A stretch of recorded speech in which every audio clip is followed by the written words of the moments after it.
नमस्कार मंडळी, life and spice with वृषालीमध्ये आपलं खूप खूप स्वागत आहे. आज आपण बघणार आहोत आलू भुजिया शेव, जी घरच्या घरी कमी साहित्यात आणि अगदी व्यवस्थित बनणार आहे. जे असेल कुरकुरीत आणि खुसखुशीत, जी तुम्हीही खाऊ शकता, लहान मुलंही खाऊ शकतात. बाहेर जी भेटते ती छानच असते, पण त्याच्यामध्ये पाम तेल असतं. घरच्या घरी अशी कुरकुरीत शेव कशी बनवायची ते आपण आज बघणार आहोत. बघा किती छान कुरकुरीत, मस्त, कमी तिखट आणि कमी तेलात बनलेली ही शेव आहे. याच्यासाठी साहित्य काय काय लागते ते बघूया. 2 उकडलेले बटाटे, धने पावडर, हळद, लाल तिखट, 2 चमचे तेल, जिरे आणि ओव्याची पावडर, हिंग, मीठ, 2 वाटी बेसन. मी इथे 2 बटाटे उकडलेले बारीक करून घेतलेले आहेत, स्मॅश करून घेतलेले आहेत. तुम्ही खिसूनही घेऊ शकता. चवीनुसार मीठ घेतलेलं आहे आपण.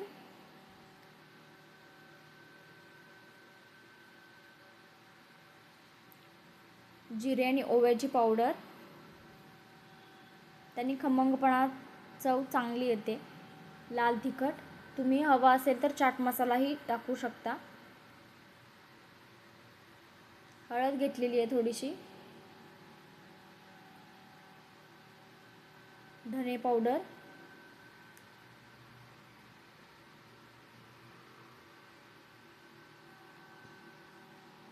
हिंग. हिंग टाकल्यामुळे खमंगपणा चांगला येतो.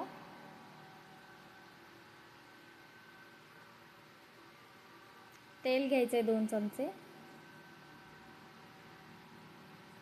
आपण ह्याच्यामध्ये पाण्याचा वापर अजिबात करायचा नाही. जे आपण मसाले टाकले, तेल टाकले, त्याच्यामध्येच हे सगळं मिक्स करायचं आहे.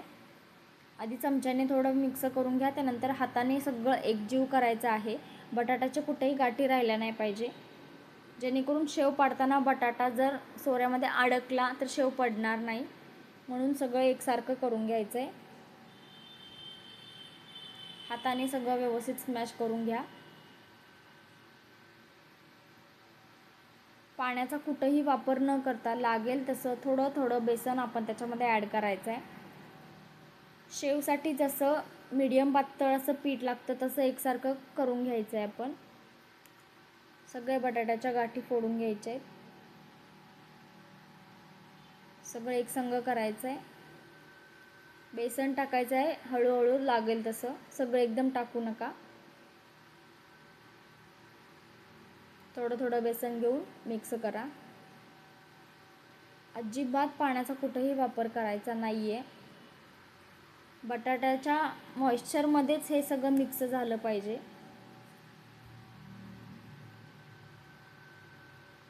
व्यवस्थित मिक्स करून घ्यायचं आहे. अशा पद्धतीनं थोडंसं तेल लावून व्यवस्थित एकसारखा गोळा करून घ्या आणि 10 मिनिटासाठी रेस्टला ठेवा. इकडे तेल गरम करत ठेवलेलं आहे कढईमध्ये. 10 मिनिटांनी आपण शेव सोडून घ्यायचे तेलामध्ये. वाफ येते तेलाची, त्यामुळे हळूहळू, अगदी हळूहळू सोडायची आहे शेव. थोडी थोडी एक एक गाळा, व्यवस्थित गाळा, भाजणार नाही याची काळजी घ्या. मीडियम फ्लेमवरतीच तळायची आहे. बारीक गॅसवर तळू नका, तेल जास्त ओढेल. आणि मोठ्या गॅसवर तळली तर शेव लगेच करपेल आणि काळा रंग येईल त्याला.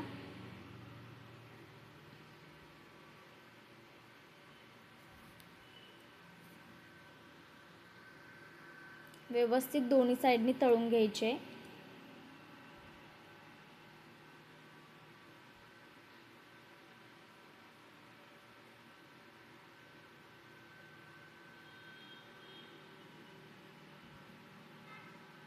आपण याच्यामध्ये मोहन टाकलेलं नाही आहे, खाण्याचा सोडा वगैरे काही टाकलेलं नाही आहे. कच्चं तेल फक्त 2 चमचे टाकलेलं आहे. तरीही शेव ही कुरकुरीत आणि एकदम खुसखुशीत होते.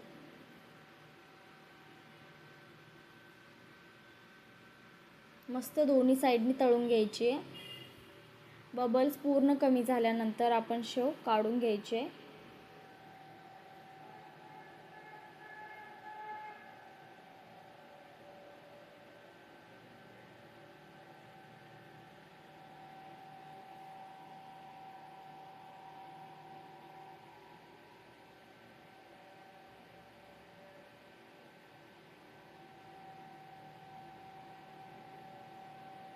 शेव भाजून झालेली आहे, आता आपण काढून घ्यायची आहे.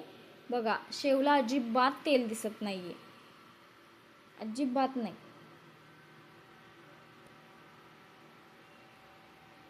मस्त अशी तळून झाली आहे.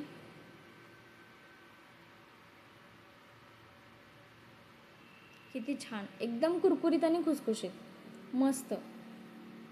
एकदम हलक्या हाताने आपण शेव मोडून बघायचे, मस्त कुरकुरीत अशी मोडली जाते.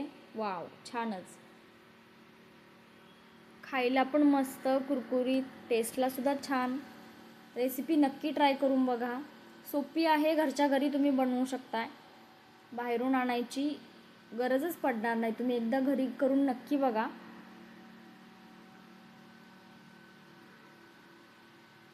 आमच्या कादंबरीला शेव खूप आवडते बरं का.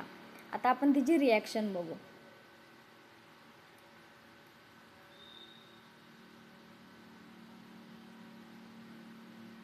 अरे वा, आमच्या कादंबरीला शेव आवडली म्हणजे नक्कीच छान झाली असेल. चला तर मग तुम्ही कधी ट्राय करताय, लवकरात लवकर घरच्या घरी शेव ट्राय करून बघा. ही शेव 15 ते 20 दिवस आरामात राहते. व्हिडिओ आवडल्यास व्हिडिओला लाईक करा, शेअर करा, सबस्क्राईब करा. रेसिपी कशी वाटली कमेंट बॉक्समध्ये नक्की सांगा. धन्यवाद.